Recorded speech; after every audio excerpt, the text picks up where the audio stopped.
Welcome to the Business Boys Talkin' Business Virtual Power Lunch. Please welcome your hosts, Tyler Price and Brian Magleby.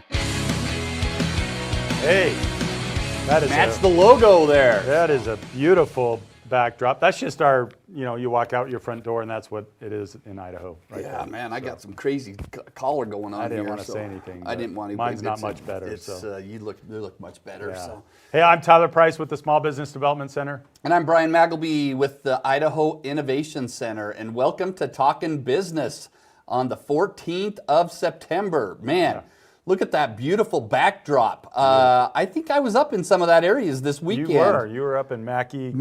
Touring the mines up there, and man, it was beautiful up there. And looking forward to going to go back and tour some of the lakes up there next month, I think. So wow. It was awesome to get up and do some razor riding up in the mountains up there. And it kind of looks that's a little sharper peaks than what we're up there, but beautiful backdrop to be talking some business today, huh? Yeah. And how about our guest last week? Oh, wow. Dave Nowak. It was great to have him on the show. He's always he's a business inspirer here. In fact, he's teaching a class right now called Grow Your Business. Yep.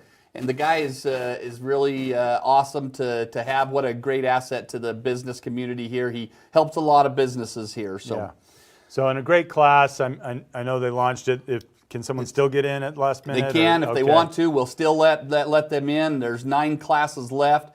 It's called Grow Your Business, and we got a great class. I think we had like 10 people in the room today, so it was absolutely great. If you're starting one, or if you're new, or even if you've been around for a minute, I've taken this course, and great textbook, great instructor. It's worth the time. It is. It is a commitment, but it is well worth it. We've got a great group of people in there. Although they've had class number 1 today, you can jump in. We do make it available via Zoom.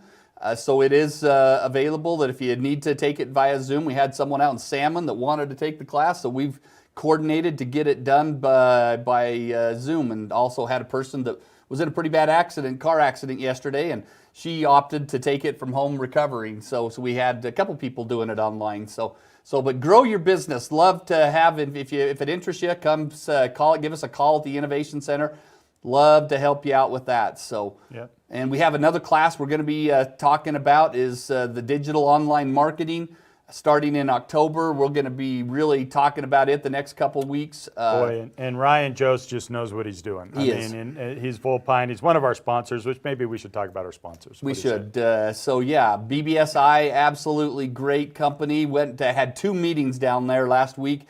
What a beautiful new facility they have. Doing great things. And Jeremy and Mike. And if you're in need of a soda, they just have them sitting there. Just walk in and grab one. Just walk in and grab one and tell them we told you. Yeah, I'm going to start doing that. So just tell them that I don't even drink soda. I'm going to start doing that. It's on Brian and Tyler. Go ahead and say, Jeremy, give me a soda. Yeah.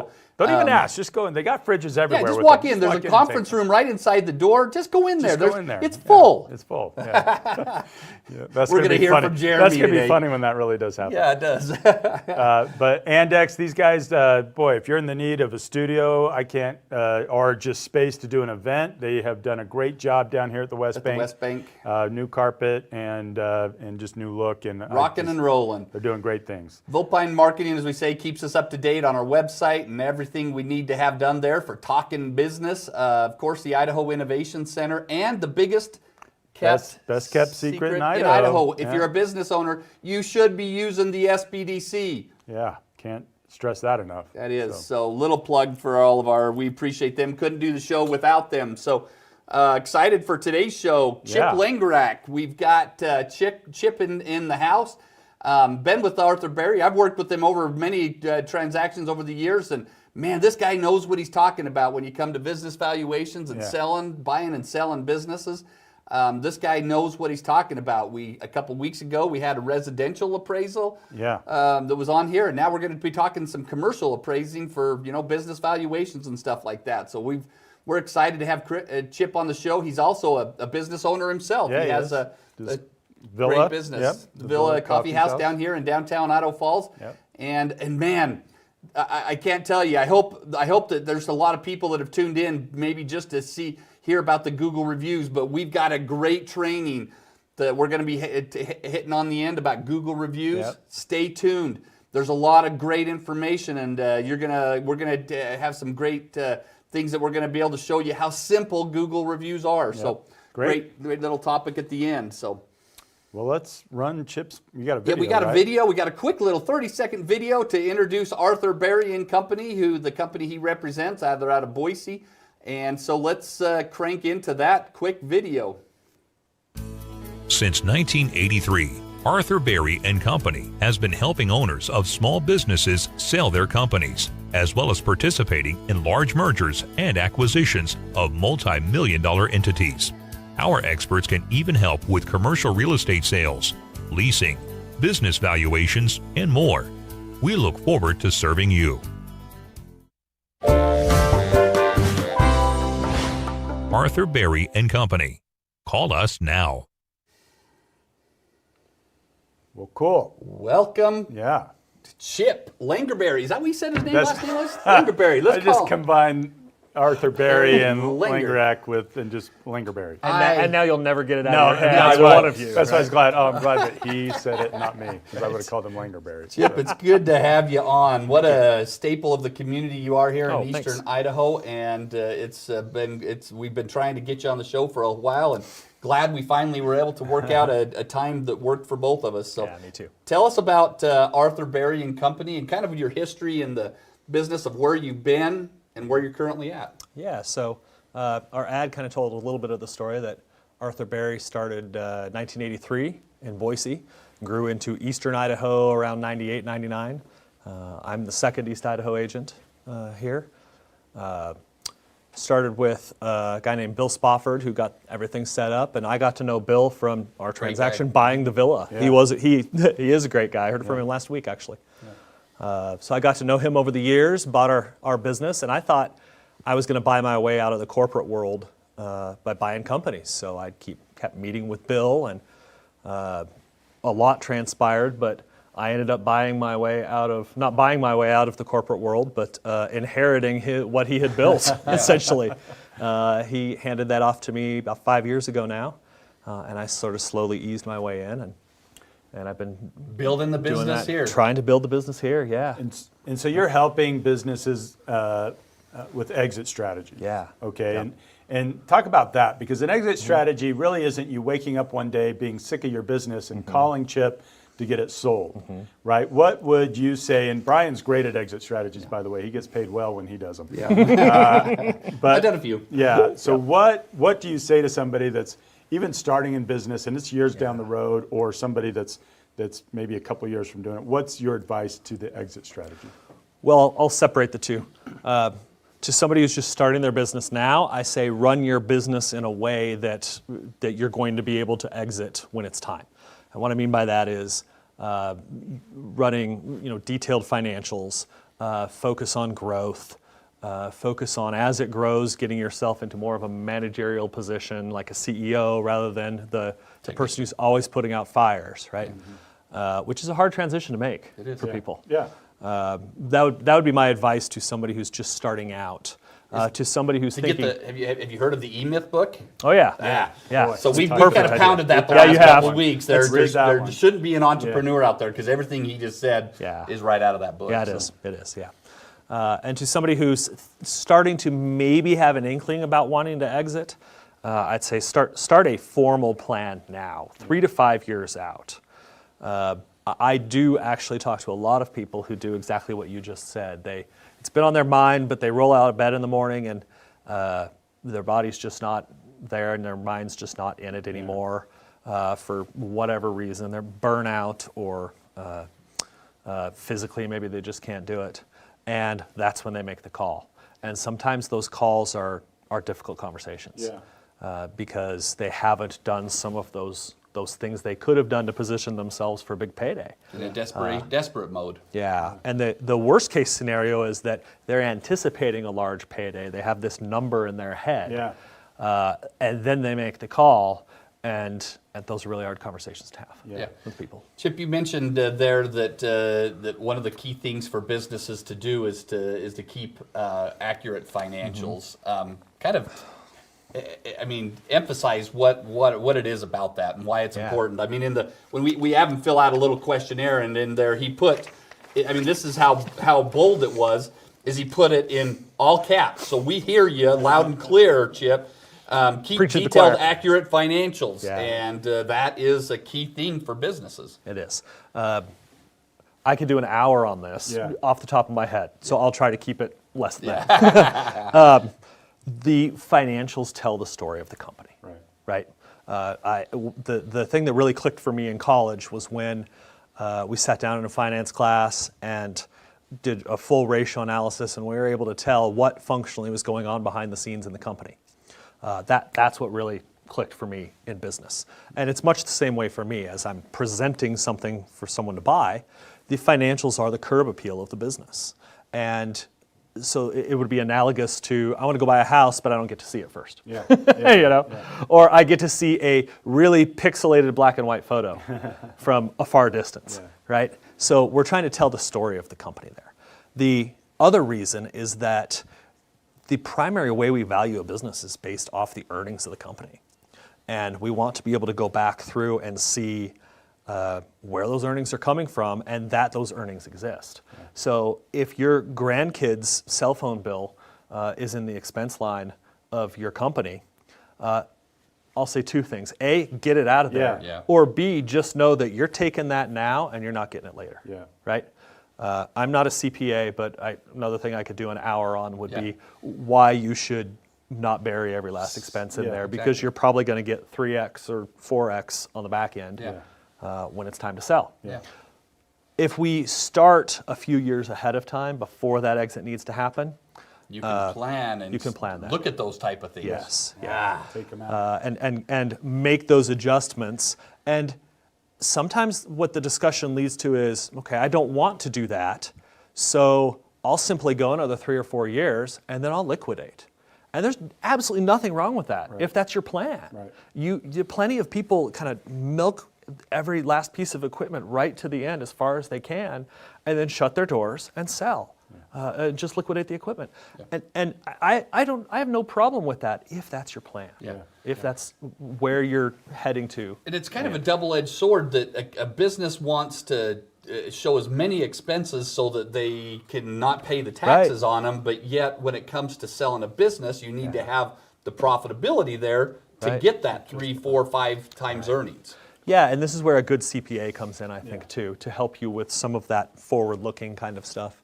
If you own a construction company right now and you go out and you buy a brand new truck that might be an $80,000 or $90,000 truck, you can take that accelerated depreciation for the most part, but just know that when you trade that truck in, you're going to recapture it. And those, we tend to think in terms of how do I avoid an expense right now, and sometimes we cut off our nose to spite our face in that instance. But the other thing I would tell you is, as we're trying to piece that story together, your CPA can help you know what expenses buyers will look at and say, okay, this is something that we can add back to the earnings. And they'll help you know what you can't. The grandkid's cell phone bill, for example, is a tough one. But it also, your financials are your scorecard, right? They're your report card for how your business is going. And if you have miscellaneous expenses in places that it doesn't really belong, it's hard to keep score. It's hard to make strategic decisions in times of COVID, let's say, when you have to react very quickly and say, how am I going to pivot my business? Sorry to use that word, but We've used it a lot. It's I know, right? Year and a half. I'm getting dizzy myself, but it helps you to know how to make those decisions when the time comes and the pressure's high. No, and I'm a fan of let's take pivot and give it back to the agricultural industry and take it out of our everyday. Anyway, for those of you that evolve, don't know, maybe. There we go. But so you sit down, and really, someone that comes to you should come to you well in advance, like maybe years in advance, because they should come and say, I want to sell it for this, and then you would help them reverse engineer that. Because business owners have put. I mean, when my wife and I started our business, we were there 7 days a week. And on Sundays, we were in that facility cleaning it from top to bottom. And so if someone offered me... Sounds like my life still. If someone offered me $1 million, I'd tell them, get bent, right? And then, but if I do the valuation, and I'm saying, all right, we're going to sell this thing for $10 million, but it only values at $1 million, that's what it values at, right? And so I think small business owners really man, it's more than just the numbers, right? It is. But it isn't. And so, anyway, I'm saying this long-winded like I typically do. Yes, right? you do. Your wife will make a comment about it later.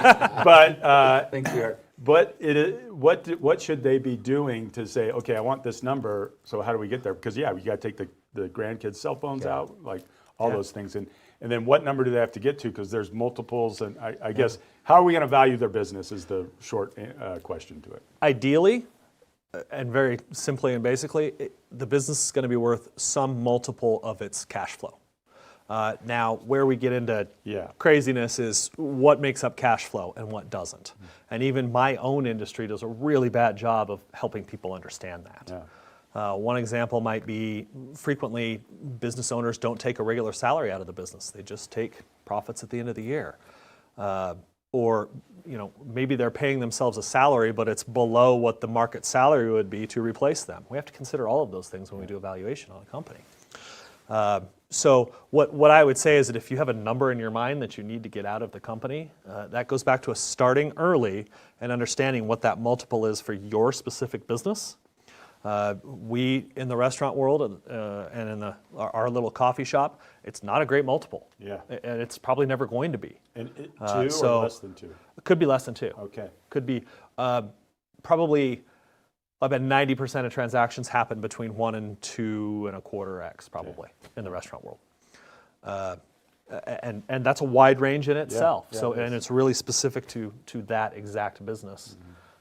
As well. So if you've got a number in your head, which I'll tell you I'm guilty of it, I've got a number in my head, but I know earnings-wise what I need to get to back into that number, right? And that's the work we can start early. Otherwise, the conversations frequently are, I need $1.5 million to retire, and the company values at $750,000, and the market is brutal. It is unemotional, and all of that blood, sweat, and tears that you and I and even Brian, all of us have put into our businesses over the years. The market doesn't care, and that's hard to deal with.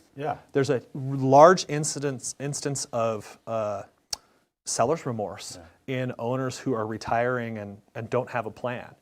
Of what they're going to do after they retire. If you think you're going to retire and just go play golf 3 times a week, I hope you know a good counselor. You're going to be depressed in 6 months. There's a really high instance of that happening. And this so is it's all part of the planning process. Some of the things that he's gone through, having done this multiple times, it's so great to have someone that's knowledgeable, that knows what they can. What you can look at those financials and say you can add this back in, this can be taken out, and to have someone like I had Chip do with one of the businesses that I sold, to have his expertise in there, I just highly recommend that you look at him early, sooner than later. Because to be able to know how you should poise the company to get what you want to get down the road is the most crucial thing. No, and sorry to cut you off, but that's one thing I just want to kind of build on that is if you are looking to sell business, I can't recommend this guy enough. And just in how you're just because you're bringing the coldness of the market in a warm way to say, all right, this is what we have to do, and that's very, very valuable. So kind of talk about what the businesses. We've gone through some COVID times over the last year and a half, and unfortunately, we still got it knocking on our door and stuff. But kind of tell us what about some of the businesses that have been really hot, and what are some other ones that may not have been? Yeah, so it really, when COVID hit, it split kind of by price range. And if you kind of look through what I'm actually saying there, what I'm saying is it's split by earning ability.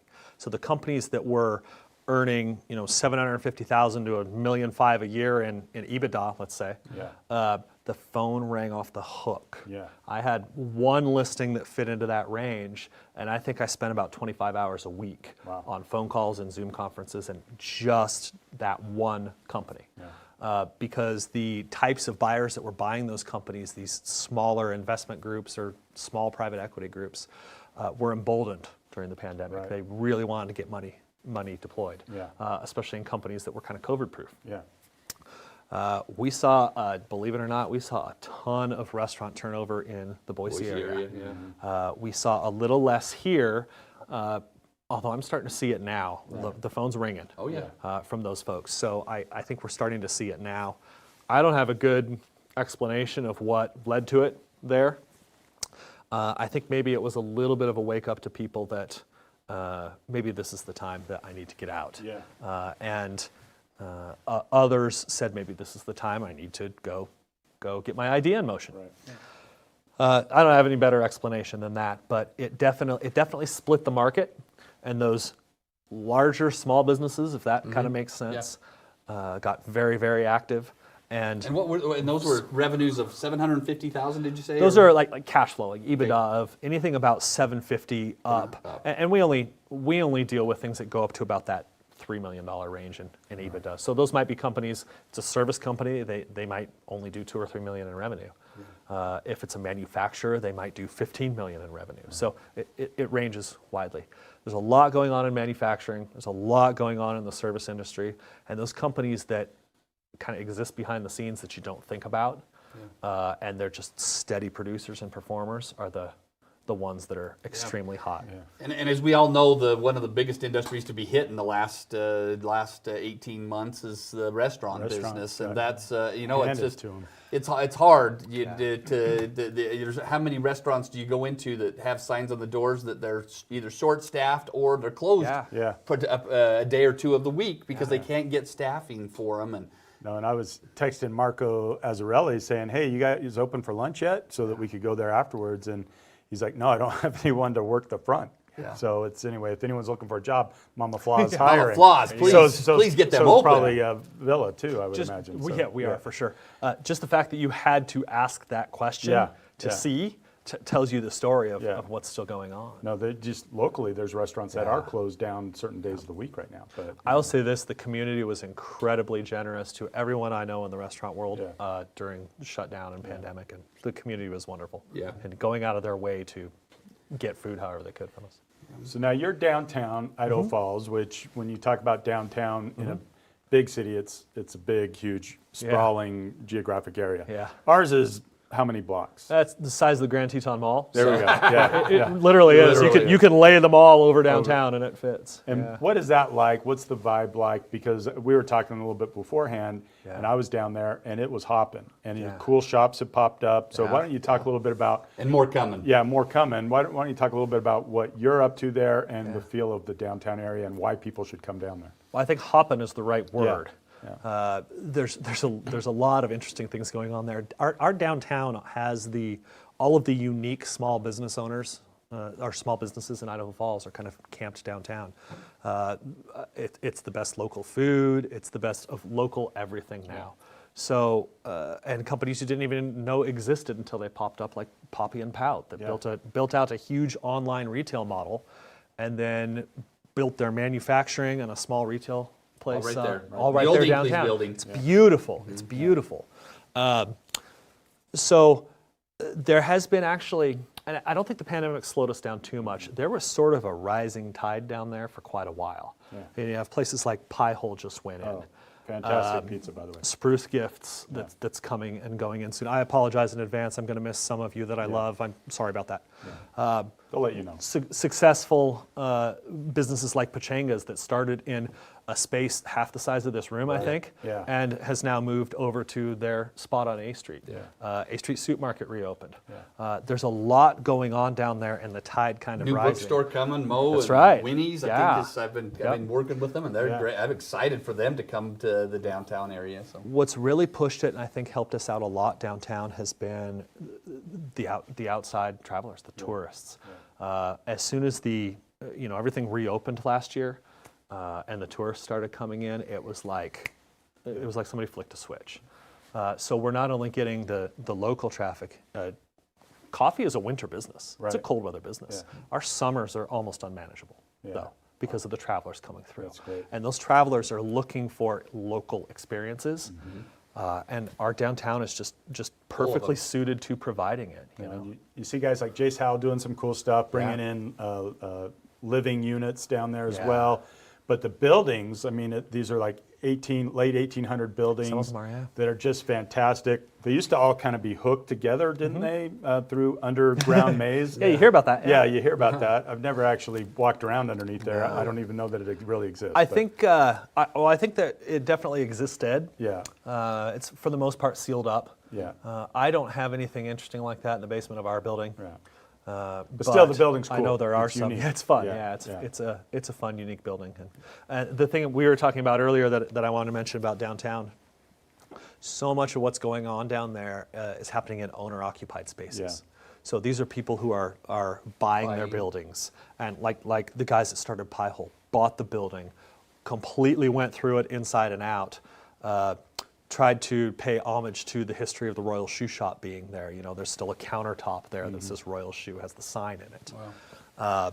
And they're people who are investing decades long. Yeah. There's a really good balance of people who are leasing spaces, but also people who are really trying to take care of those buildings and I don't want to say save them, but in a lot of cases save them. They are It is. saving them. Yeah. Yeah, they are. Bringing them back. I know Mo and Winnie's, the bookstore is doing a major remodel there, and it's just great to see the downtown area that had struggled over the years, but to see it heading in the right direction is absolutely phenomenal. Kind of talk about where your area where do you cover from? Do you do stuff in Boise, or do you do all stuff here in just eastern Idaho? What do you do? Our dividing line along the interstate there is kind of Twin Falls. If the phone rings if my phone rings and it's a Twin Falls listing, great. Occasionally the Boise guys take it. We tend to not argue over it, so I cover everything over to Twin Falls, down to the Utah border, and up into Salmon, Chalice, those areas. Yeah. There's been a ton going on in Custer and Lemhi County over the last few years. Mm-hmm. I am just floored that this county combined it's just over 10,000 population. Yeah. But I also think that little county kind of tells the story of what's going on nationwide and in East Idaho in business brokerage. All of the business owners are aging out at the same time. Yeah. They're all hitting that age 65 to about 75 years old, and waking up and realizing it's time for us to exit. Yeah. It's time for us to sell to the next generation, and it's happening. Yeah. The Salmon in particular has a lot of interesting, fun things going on. Yeah. It does. Yep, and there's people from out of state that are coming in here and bringing some outside money, and we won't knock the Californians coming to town. But this is what we see on a regular basis. Yeah. We're not far from our home, and so. But that Salmon area, I could see people from out of state looking for their refugees, leaving their states and coming to a reasonable area that actually promotes business. Yeah. So it's like, great, anyway. And so how do people get in contact with you to talk about valuations and EBITDA? The first time I heard EBITDA, I acted like I knew what it was, too, by the way, and I didn't. But it's a lot of numbers. It is. Yeah. So and everybody defines it differently, which that's the other thing it does. It gets defined differently by different people too. Yeah. So explain what is it? Yeah. So earnings before interest, taxes, depreciation, and amortization. Which again, explain what that is, right? Yeah. So you should be able to take your taxes or your profit and loss and run right down all of those lines, and you take. Start with the work bottom up. Start with your net income on the bottom of your, I'll say tax return because the terminology lines up the best. Yep. Right on your tax return, start with your net income. Add back any depreciation you took, any amortization you took, any interest that you paid. Owner's wages. That's where we start to contest. Argue, Sometimes owner's wages. Yep. If I reported a $10,000 net income at the bottom end, but I took a $300,000 owner's wage, that's probably a higher wage than the market would normally bear. Right. So we add that back. Yeah. But that's where you have to be careful when you're looking at just something in general. You've got to be careful. If you're looking at a business for sale and there's just that number plugged in and you can't get the itemized what that is, ask that question. Yeah. But that's what it is. That's the number we're trying to get to. So sometimes your owner's salary goes in there. Sometimes it doesn't. Yeah. And I can't emphasize enough what Chip has done with this with so many people. To keeping accurate financials, business owners. I hope you learned something and you pay attention to that. That you have to pay attention to your financials if you want to to be able to show and prove what your business is valued at. Yeah. And to make strategic decisions even as well. If you own a restaurant, that has a bar, and you don't know your percentage of sales that comes from food, beer and wine, and liquor, just those three. You don't know those three. It's a problem. It's a problem. Yeah. And I've had multiple listings where that's the case. Yeah. And it's the first question out of a buyer's mouth. Yeah. They want to know where the money's coming from. So hard to tell the story. So then someone looking to sell would get this, whether they list with you or not, for, is that a free service or do you charge? Okay. And, but your hope is that they say, oh, well, I like Chip. Yeah. Lingerberry, but Yes. just kidding. But no, and I like Chip, but but that's a huge service, just so you know. I just really appreciate the fact that you're willing to work with people and help them realize that dream that you worked on is worth this much money. Yeah. So Yeah. let's get it. The thing I didn't expect when I got into this business was the number of businesses that go unsold. Yeah. And the high percentage of people who are not prepared. Yeah. And so in my head, I kind of flicked that switch and realized I'm definitely playing the long game here. It was 10 years after I met Bill Spofford before I bought my first company. Right. Wow. And I remember that. I'm mindful of that. Yeah. And so I take that approach with customers who call now. Yeah. Or potential clients who call now. Yeah. But I feel like we can turn that statistic of the vast majority of businesses that go unsold. Yeah. I think we can turn it on its head. Yeah. If we have these conversations and we make some strategic decisions. Yeah. It's not easy, it's hard. Yeah. It's hard work. Yeah. But it may be the difference between liquidating at 75 grand and selling at $500,000. Yeah. It literally can make that Yeah. big of a difference. Big So difference. So yeah. Huge difference. I hope you can see the knowledge and the expertise that Chip has in the business valuation, and that you'll utilize him. And it's a great service that he'll come in and work with you and tell you what your company's about. Yeah. With the future intentions that if you ever do choose to sell, that you would utilize his services. And I can't recommend him high enough for it. So, is there anything else you wanted to share about Arthur Berry? No, I don't think so. I'm excited for the future of everyone's business and this business. It's all the things that I loved about looking at companies to buy is what I get to do every day now. Yeah. So I just on a personal level, that's what gets me out of bed and gets me excited to have these kind of conversations every day. So Chip's very involved with the business community here throughout Eastern Idaho. He's involved, I know, with some networking groups and stuff, and it's just he's a very smart businessman, and highly encourage you to look him up. Chip LANGERAK. Mm-hmm. Arthur Berry and Company. So we appreciate you being here today, and let's talk about this quote that you have. I just love this. My quote: "You can't reason someone out of a position they didn't reason themselves into." I think I first heard this probably 20 years ago. I don't know how long ago it was, and it just keeps coming back up in my life. Yeah. And I think about it sometimes. It's really relevant in the world today, right? It teaches us to know when to maybe pour into some disagreements and maybe when not to. Yeah. But I think about it in my daily job, and what it reminds me of is actually to be patient. There's a lot of emotion around selling a business. Business owners have poured their entire lives into this, literal blood, sweat, and tears, like we've talked about before. Yeah. And it reminds me that I can't walk in a 45-minute meeting and convince them that, that none of that's worth anything. Yeah. Right. Yeah. And that shouldn't be my goal. No. Right. So it reminds me to be mindful of the emotions of the people I'm sitting across, but it also reminds me to have a curious mind. Yeah. If I am firmly ingrained in a position that I hold, I better make sure that I reason my way into it. Yeah. So it just applies to a lot of things in my life. Yeah. Very good. Very good. Well, we appreciate you being here, Chip, and we've invited Chip to kind of stay here with us through the end of our show today. We got a great little training topic here that I've been actually really excited. I've kind of got on the Google review bandwagon on and off, but I can tell you that Google reviews are an absolute crucial thing to the business. Yeah. And we're going to go through and talk about, I think that there's some really big confusion. A lot of the businesses that we work with, have a big confusion that it's hard to get Google reviews. No, Google makes it easy. There's Yeah. a link that you can text them. And say, hey, would you fill this out? Because we do it all the time. Yeah. And we've got the instructions of how to do that we're going to put up on the end at the end of our training here today. We have the slide that there's 5 advantages of Google reviews, and I just wanted to read some facts about Google reviews.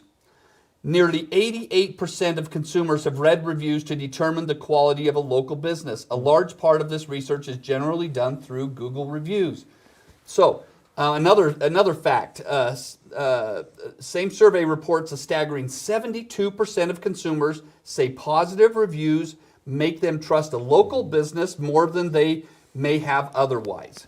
And another one said that they trust Google reviews as much as their best friend or their friends telling them. It's the electronic best friend given a recommendation. So it is. And so absolutely some great facts. And so another thing that I just wanted to read here, Google reviews allow any good business to prove themselves to their potential customers. People are able to go online and list their thoughts about the company without having to download an app. The reviews level the playing field without marketing hype, expensive campaigns, and slick copy become less relevant. And when you listen to that, that's absolutely true. It's an unbiased way of people telling about your business. Yeah. No, and it's I try in one of the businesses that we have, we try to get 100 reviews a year. And so this little business is coming up on 2.5 years. We're at 200 reviews, so we're pacing. Well, actually, we got to get about 50 more to get where I want to be. Yeah. But it's done. When we're good, we send that text. Hey, Yeah. if you liked your service, here you go. And Google endorses that. Google, They're for that. and there's other companies out there. There's Yelp and there's Facebook and there's Don't stuff. get me going on Yelp. Me Those either. guys Yeah. are the You and me. freaking. Oh my gosh, they need to be thrown in jail. Yeah, well, we won't go there. Yeah, so, that's but, why I said don't get me going on. We've all had bad. We'll talk about that over experiences. lunch. Over lunch. Yeah. So, but Facebook, and I have to say, Facebook was kind of relevant a couple years ago, and then they kind of went away, and now they're kind of coming back, and there's some potential of things there. But I have to say, the number one place to get it is Google. Yeah. And it's just a couple of things we put here. It helps you increase brand trust. Yeah. Increase your online exposure and local SEO, all at the cost of nothing. Zero. And respond to these reviews, good or bad, especially if they're bad, which I have had bad reviews. Yep. I go in, say, I'm sorry that's the case. Here's my cell number. So my cell number now is It's there. posted out there. And that is my Done cell many number. times. It calls my cell phone. Because for me, as a business owner, it is in my best interest to head that off and show that I care. Yep. That's it. And that hits right on number 3 there, that you've got to respond, and even if you do get a negative review, you can counteract it as long as you put in there. And I've had reviews from people that have never done business with me, and it takes frustrating. It takes a lot of work to get some of those off, even if you can. But just by responding to them and letting them know that you're there, and especially if you're willing to post a cell phone number like me and you do, then people know, and they'll trust that there's someone out there that that's all they do is leave negative reviews, and you can't do anything about that. As a consumer, I go read those negative reviews and see how people have responded. Yeah. And I also look for multiple negative reviews saying the same thing. Yeah. And I look at that even more than I look at the rating. Yeah. But I do the same thing. I always respond to a Google review, and I think that people seeing that you're engaging and doing that helps. And if there's the one thing I would add about negative reviews, don't ever argue. No. We all have had those reviews where we're like, that's not even my store, or I was there for that and it did not go that way. Yeah. Don't. It tells the wrong story to a potential customer who's reading that review. Just apologize. Yeah. Just apologize and say, we'll do better. Sorry we dropped the ball on that. We'll do better. No, and that's what I'll say is sometimes and it doesn't happen very often, but when it does happen, what I type and what's in my head aren't always the same thing. We know that. Which is good. Of course. Which is good. But but to your point, don't argue. I mean, what's that accomplishing? No, absolutely not. We're not getting, that's coming back to your quote. That's too, right. It sure does. Yep. Improve click-through rates to your website and convert more customers. And these are kind of some really basic things. But another thing that we wanted to touch on is that you got to make sure that you don't in any way incentivize your customers to leave you the reviews. That Google they'll finds that out. And they'll bury you. Yeah, if a customer leaves on there and I'm leaving this review because they gave me 10% off, and I have to say I was guilty of that till I learned that you couldn't do that. Yeah. But the first call that I made when I learned that was to call my store and said, take that, erase that sign that's right behind there. Take that sign down because you cannot incentivize them to buy. If Google finds out, you will be shut down or throttled or in some way. Yeah, they'll just bury you. But they want to know that you're engaging with your clients. They want to know that you're open when you say that you're open. They want to, and that's all Google is saying is saying, hey, do what you say you're going to do, and life is good. Don't, and we'll bury you. So. Yeah, Google reviews are trusted just like a friend. Can we put up some people out there just don't know how to ask to get reviews. So we've got a sheet here. If you want to put, if you would like to learn how this little simple, how to do it from your computer or the mobile, it's so simple. Look, 3 to 4 instructions, and I've done this. I don't explain it. I just send them the link, and they can click on it. And go. It's so simple to do it. And when you finish with the customer, you say, we hope we've earned a 5-star review. In fact, we're going to send you a link in the next 24 hours to do it. Now, if you just tell customers that go leave us a Google review, the chances of it happening are slim next to none. Yeah. And slim left town, by the way. Yep. So you got to send them a link and coach them to do it right there and send them the link, and it's so easy to get. Yep. And I encourage you to, whatever your Google reviews are, set a goal to double them. Yeah. Unless you have 1,000, that would be a little hard. But if you have under 100, set the goal to double them in the next few months. And it's so easy to do if you just ask for it. And 9 out of 10 times, and by the way, once you have one bad review, it depends on how many y'all have, but you have to get at least 10 5-star reviews to make up for that one star. And I'm good without being a 5-star because that's a red flag to me. Disneyland's not 5-star, and that's the happiest place on earth. Come on. So. Yeah, and by the way, I've known companies, and you can buy Google reviews out there. There's companies that will only, if you pay them, they will only post the 5-star reviews. And I've known guys that have actually sold their business for many times multiple because of that high 5-star rating. Now, I'm like these guys. I actually don't trust a 5-star rating, and I'll go through and something's fishy. Yeah. They're all friends and relatives or something that's on there, but you need to get a variety and make sure you're responding to them, and it's so important in business today. It's the cheapest advertising you can get. Yeah. Just go out there and ask for them and focus on it. You have to focus on getting those reviews, and if you do get a bad one, respond to it, own it, and then go out and get 10 positive ones to make up. I personally don't like doing business with people that are under 4 stars. That's just a personal thing. But anybody that's between 4 and 4.9, that's who I like to do business with, because I know that everyone's not perfect, but it's a perfect thing that is out there that's so easy to do. Yep. Amen. Good job. All right. Thanks for, we've gone a little bit over today, a lot over today. But let's talk about the show we have next week. Wow, Favad is cool, got a cool accent and everything. Yeah, he's from England.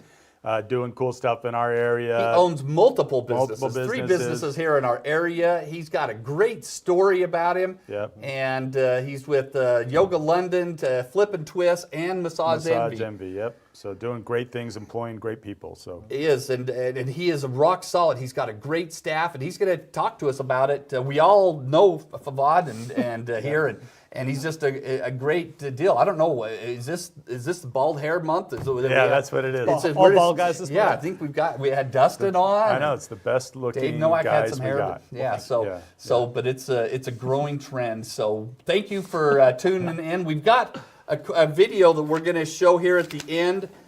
It's about a 5-minute video, but if you are interested in what your business can do to get better Google reviews, this is a great 5-minute training on how to get those. So till next week, thanks for checking in with Talkin' Business. Talkin' Business. Thanks, guys. How do you get more Google reviews faster with one simple trick? If you want to know the answer, stay tuned and hold your breath because we're diving in now.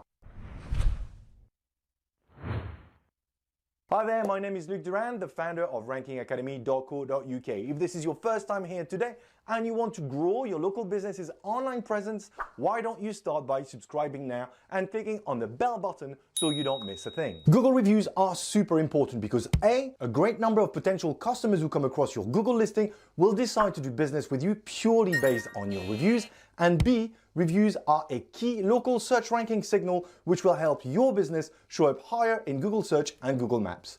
The problem is they can be tricky to get and only a fraction of your customers will be willing to post a review for your business even if you send them an email reminder. Because let's face it, who takes the time to read all their emails these days? The trick is, instead of sending your customers an email, send them an SMS. Why? Because research shows that SMS open rates are as high as 98% in comparison to only 20% of emails, and on average, it takes 90 seconds for someone to respond to a text and 90 minutes to respond to an email. Which means that almost all of your customers will open and most likely read the SMS you send them. This is 5 times more effective than emails. And if 5 times more customers open and read your SMS, then the likelihood of them posting a Google review is going to be much higher. I know what you're going to say, oh, I don't have time to start typing and send SMS every time I finish dealing with a client.